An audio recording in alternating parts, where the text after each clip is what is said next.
महाराष्ट्रातील वारकरी संप्रदायात अत्यंत महत्त्वाचे असलेले मास म्हणजे महिने श्रावण आणि कार्तिक मास। त्यात कार्तिक मासामध्ये सकाळी पहाटेपासूनच ग्रामीण आणि शहरी भागातील मंदिरांमध्ये भजनी मंडळी संपूर्ण महिनाभर भजन करत असतात।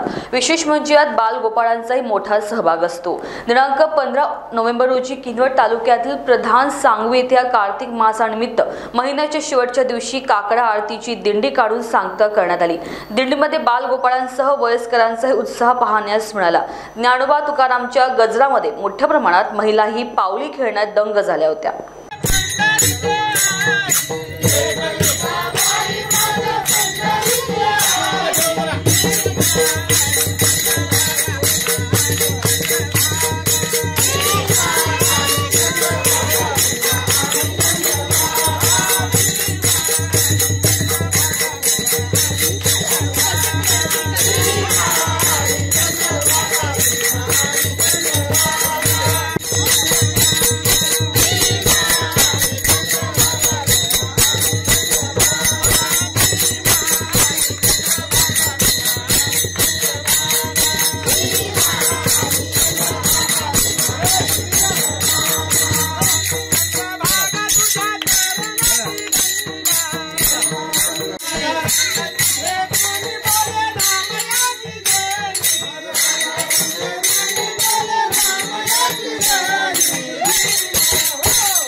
महान्यूज 7 करिता लक्ष्मीकांत मुंडे, किनवट, नांदेड।